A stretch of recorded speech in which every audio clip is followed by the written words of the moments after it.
Hi అండి, welcome to Mamata marketing. నేను మీ అనిల్ కుమార్. ఇప్పుడు మీ రీబాండెడ్ మ్యాట్రిక్స్ ఎట్లాంటిది తీసుకోవాలి అనే దాని మీద టాపిక్ ఈరోజు సబ్జెక్ట్ చెప్తాను. మీరు ఒకసారి అందరూ గమనించండి, ఈ వీడియో అయ్యేంత వరకు చూడండి.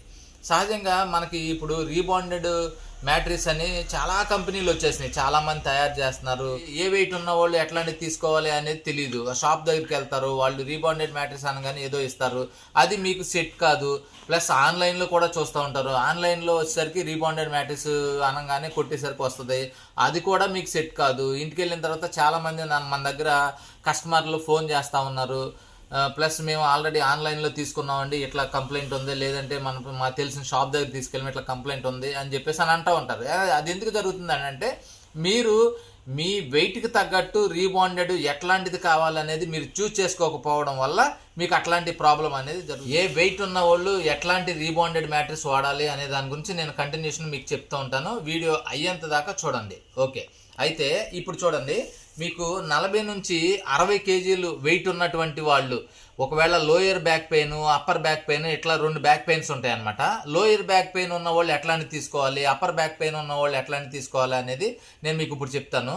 ఈ వెయిట్ క్యారీ చేసేవాళ్ళు అంటే సపోజ్ 40-60 కేజీలు మధ్య ఉన్నటువంటి వాళ్ళు ఏం చేయాలంటే 40 డెన్సిటీ ఆర్ 32 డెన్సిటీలో ఉన్న హార్డ్ పియూ ఫోమ్ కనుక తీసుకుని, అలాగే మీకు దీన్ని 2 ఇంచ్ సాఫ్ట్ కూడా వేసుకోవచ్చు. ఇలా 40 డెన్సిటీ ఉన్న దాని మీద 2 ఇంచ్ సాఫ్ట్ కనుక ఇట్లా వేసుకోగలిగితే మీకు ఇది లోయర్ బ్యాక్ పెయిన్ ఉంటే ఎట్లా ఉపయోగించుకోవాలి, అప్పర్ బ్యాక్ పెయిన్ ఉంటే ఎట్లా ఉపయోగించాలనేది మీకు ఇప్పుడు చెప్తాను. ఒకవేళ మనకి టాప్ అంటే మెడ దగ్గర బ్యాక్ పెయిన్ ఉంది అనుకుందాం, అట్లాంటి వాడు ఎట్లా చేయాలంటే ఇట్లా 40 density or 32 density PU foam ఉపయోగించుకొని దానిపైన 1 ఇంచ్ సాఫ్ట్ లేదా 2 ఇంచ్ సాఫ్ట్ వేసుకోగలిగితే మనం ఇలా పడుకున్నప్పుడు ఏమవుతుందంటే మనకి ఈ హెడ్ దగ్గర ఖచ్చితంగా ఈ సాఫ్ట్నెస్ అనేది ఇక్కడ సపోర్ట్ ఇస్తుంది. ఈ కింద అంటే ఇక్కడ చెస్ట్కి ఇది ఇక్కడ సపోర్ట్ దొరుకుతుంది. కాబట్టి ఖచ్చితంగా మీకు అప్పర్ బ్యాక్ పెయిన్ ఉన్న వాళ్ళకి ఈ సూపర్ సాఫ్ట్ అనేది మీకు సపోర్ట్ ఇవ్వడం వల్ల రిలాక్స్నెస్ అనేది దొరుకుతుంది. లోయర్ బ్యాక్ పెయిన్ ఉంది సపోజ్ అనుకుందాం, లోయర్ బ్యాక్ పెయిన్ ఉన్న వాళ్ళు 40 నుంచి 60 కేజీలు ఉన్నవాళ్ళు లోయర్ బ్యాక్ పెయిన్ ఉంటే ఏం చేయాలి అని అంటే ఈ యొక్క సాఫ్ట్ ఫోమ్ అనేది తిరగేసేసుకుని ఈ యొక్క హార్డ్ ఫోమ్ అనేది పియూ ఫోమ్ పైకి వచ్చేటట్టు చూడాలి. అంటే ఇది ఇట్లా రావటం వల్ల ఏమవుతుందంటే మీకు ఇట్లా పడుకున్నప్పుడు ఆ యొక్క సపోర్ట్ సాఫ్ట్ ఫోమ్ కింద వేసాం కాబట్టి మీకు ఇక్కడ బ్యాక్ లోయర్ బ్యాక్ పెయిన్ ఉన్న వాళ్ళకి ఎక్కడ సపోర్ట్ దొరుకుతూ ఉంటుంది. ఇక్కడ సపోర్ట్ దొరకటం వల్ల ఏమవుతుందంటే లోయర్ బ్యాక్ పెయిన్ ఉన్న వాళ్ళకి రిలీఫ్ అనేది ఇస్తూ ఉంటుంది అనమాట. ఇప్పుడు మీరు గమనించవచ్చు, అప్పర్ బ్యాక్ పెయిన్ ఉంటేనేమో సూపర్ సాఫ్ట్ పైన ఉండేటట్టు తీసుకోవాలి, లోయర్ బ్యాక్ పెయిన్ ఉంటే ఫోమ్ పైకి వచ్చేటట్టు సాఫ్ట్ ఫోమ్ కిందకి వెళ్ళేటట్టు చూసుకోవాలన్నమాట. ఓకేనా? కేజీల నుంచి 60 కేజీల వరకు చూస్ చేసుకోవాలో చెప్పాను. ఇప్పుడు 60 కేజీల నుంచి 80 కేజీలు ఉన్న వాళ్ళు ఏ మెటీరియల్ వాడాలో చెప్తాను, ఒకసారి వినండి. రీబాండెడ్ మ్యాట్రిక్స్ రకరకాలుగా వచ్చేస్తున్నాయి కదా, బ్యాక్ పెయిన్ అనగానే అన్నిటికీ ఒకే రకమైన మ్యాట్రిక్స్ని యూజ్ చేస్తున్నారు. అట్లా కాదు, మీ అవసరాన్ని బట్టి ఏది వాడాలనేది తెలుసుకోగలిగితే కనుక ఈజీ. ఇప్పుడు 60 కేజీల నుంచి 80 కేజీలు ఉన్న వాళ్ళు ఎట్లాంటిది వాడాలంటే ఈ కింద రీబాండెడ్ వేసుకుని పైన సాఫ్ట్ కనుక వేసుకోగలిగితే మీకు మీ యొక్క ప్రాబ్లంకి సొల్యూషన్ అనేది దొరుకుతుంది ఖచ్చితంగా. ఈ వెయిట్ క్యారీ చేసే వాళ్ళు ఎట్లాంటి రీబాండెడ్ వాడాలంటే 80 నుంచి 85 డెన్సిటీ ఉన్నటువంటి రీబాండ్ కింద వేసుకొని 32 సాఫ్ట్ కనుక పైన వేసుకోగలిగితే కనుక మీకు లోయర్ బ్యాక్ పెయిన్కి కూడా ఇస్తుంది, అప్పర్ బ్యాక్ పెయిన్కి కూడా ఈ సపోర్ట్ అనేది దొరుకుతుంది. కాబట్టి మీకు తెలుస్తుంది అన్నమాట. పడుకునే విధానంలో కూడా సహజంగా మనిషి 3-4 రకాలుగా పడుకుంటారు. ఎట్లా పడుకుంటారు? ఇట్లా పడుకుంటారు, అంటే సైడ్కి పడుకుంటారు సహజంగా కొంతమంది. ఇంకొకటేమో ఇట్లా పడుకుంటారు.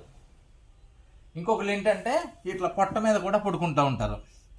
మనం ఎన్ని రకాలుగా పడుకున్నా సరే మనకున్నటువంటి బ్యాక్ పెయిన్ సపోర్ట్ దొరకాలి అంటే ఖచ్చితంగా 80-85 డెన్సిటీ కనుక ఈ 60 కేజీల నుంచి 80 కేజీలు ఉన్న వాళ్ళు తీసుకుంటే కనుక ఈ రీబౌండ్ అనేది 85 డెన్సిటీ లోపు ఉంటే సరిపోతుంది మీకు. ఎందుకంటే 85 డెన్సిటీ ఉన్న వాళ్ళు ఏంటంటే ఇట్లా పడుకున్నప్పుడు ఏమవుతుందంటే, ఇది మీరు అబ్జర్వ్ చేయండి, ఇట్లా నేను పడుకున్నాను చూడండి, ఈ సాఫ్ట్ ఫోమ్ వరకు దిగుతుంది. అంటే మన వెయిట్ అంతా తీసుకెళ్ళిపోయి రీబౌండెడ్ మీద పడుతుంది. కాబట్టి మనకు ఉన్నటువంటి కంప్లైంట్ రెక్టిఫై అయ్యే ఛాన్స్ ఉందన్నమాట. రిలీఫ్ ఇస్తుంది, రెక్టిఫై అనేది కాదు, రిలీఫ్ ఇస్తుంది అన్నట్టు. 60 కేజీల నుంచి 80 కేజీల వరకు చెప్పాను కాబట్టి ఇప్పుడు 80 కేజీల నుంచి 100-110 అట్లా ఉన్న వాళ్ళు ఎట్లాంటి రీబాండెడ్ మ్యాట్రిక్స్ వాడాలో చెప్తాను, వినండి ఒకసారి. అయితే మీకు ఆ సాఫ్ట్గా ఉన్న ఫోమ్స్ ఏవి కూడా సెట్ కావు, ఎందుకంటే వెయిట్ ఎక్కువ ఉంటారు కాబట్టి సాఫ్ట్ ఫోమ్ అనేది వెంటనే దిగిపోతుంది అనమాట.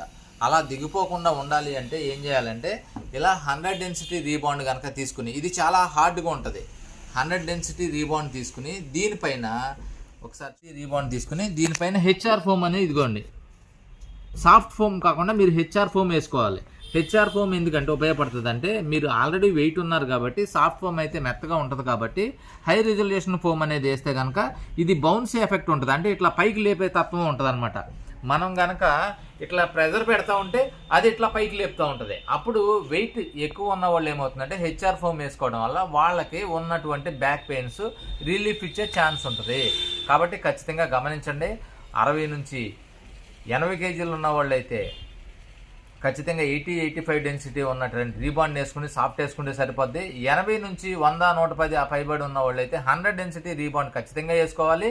హెచ్ఆర్ ఫోమ్ వాడితే కనుక మీకు సరిపోతుంది అనమాట. మీకు ఇందులోనూ కూడా కొంచెం సాఫ్ట్నెస్ ఏమన్నా కావాలి అంటే ఆ హెచ్ఆర్ ఫోమ్ పైన సాఫ్ట్ ఫోమ్ అనేది 1 ఇంచ్ కానీ 2 ఇంచ్ కానీ మీ యొక్క అవసరాన్ని బట్టి తీసుకోండి, ఖచ్చితంగా మీకు ఉపశమనం కలుగుతుంది. Thank you. మా వీడియో కనుక మీకు నచ్చినట్లయితే లైక్ చేయండి, షేర్ చేయండి. మా వీడియోలు ఇంకా మరిన్ని వస్తూ ఉంటాయి, అందరూ సబ్స్క్రైబ్ చేసుకోండి. మీకు కావాల్సిన ఇన్ఫర్మేషన్ ఇస్తాము. మీకు మీ దగ్గరలో ఉన్నటువంటి స్టోర్కి వెళ్ళినప్పుడు ఇట్లాంటి నాలెడ్జ్తో మీకు కావాలని అడగండి. వాళ్ళు కనుక ఇవ్వలేని పక్షం అయితే కనుక మీరు ఎక్కడ ఉన్నటువంటి వారైనా సరే ఏపీ తెలంగాణలో మీకు ఎక్కడి నుంచి ఆర్డర్ పెట్టినా మా దగ్గర మీకు కావాల్సిన మెటీరియల్తో రెడీ చేసి, మా దగ్గరే ఓన్ మిషనరీ ఉంది, ఆ మిషనరీ ద్వారా రెడీ చేసి మీకు ఖచ్చితంగా అందుబాటులో సప్లై ఇవ్వగలుగుతాం అనమాట. Thank you. చాలామంది ఏం చేస్తున్నారంటే మేము మా దగ్గర ఉన్నటువంటి మెటీరియల్ హై క్వాలిటీ మెటీరియల్ వేసిన తర్వాత ధర చెప్తాం మినిమం ప్రాఫిట్ వేసుకుని, కానీ కొంతమంది మేము వేసుకున్న తర్వాత సహజంగా బయట రేట్లు ఎక్కువ చెప్తారనే అపోహతో ఏంటంటే మాకు మేము చెప్పిన రేట్ కన్నా బాగా తక్కువ అడుగుతున్నారు అనమాట. అట్లాంటి పరిస్థితుల్లో మేము కొన్ని బేరాలన్నీ చేయలేకపోతున్నాం, ఎందుకంటే మేమే మినిమం మార్జిన్ కావాలనుకుంటే మెటీరియల్ మీరు ఎక్కడన్నా బయట తెచ్చుకుంటే మా దగ్గర ఏదైనా కావాలి అంటే వేస్తాము, లేదనుకుంటే కనుక మీరు బయట తెచ్చుకుంటే మేము స్టిచ్ చేసి అయినా ఇచ్చేస్తాము. లేదు మీకు ఏదైనా మంచి పరుపులు ఉన్నాయి మీ ఇంట్లో, అట్లాంటి క్లాత్ చినిగిపోయినా సరే మీ దగ్గర పరుపులు తీసుకురండి, మేము క్లాత్ వేసి మీకు ఖచ్చితంగా చూసిస్తాం. పాత పరుపులు గుంటలు పడిపోయి ఉంటాయి కదా, వాళ్ళు ఏమనుకుంటారంటే పై క్లాత్ అంతా చూసుకుని మాయ లేదని చెప్పి మాది కొత్తదండి 5 సంవత్సరాలు 6 సంవత్సరాలు అయింది చాలా బాగుంది పరుపు అంటారు. కానీ పరుపు బాగానే ఉంటుంది, కానీ లోపల ఉన్నటువంటి కాయిర్లో ఉన్నటువంటి డెన్సిటీ పోయి మెత్తదనం అనేది వచ్చేస్తూ ఉంటుంది అనమాట. ఆ మెత్తదనం వచ్చేయడం వల్ల మీకు ఖచ్చితంగా ఆ వెసులుబాటు అనేది పోతుంది. అది దానిపైన మీరు ఎట్లాంటి క్లాత్ వేసినా సరే ఆ గుంటలు ఉండటం వల్ల మీరు దానిపైన సూపర్ సాఫ్ట్ వేసుకున్నా సరే మీకు ఆ గుంట పైన కొత్తది ఎన్ని వేసినా సరే ఆ నడుము నొప్పులు పోకుండా ఉంటాయి. దయతో గమనించండి. Thank you.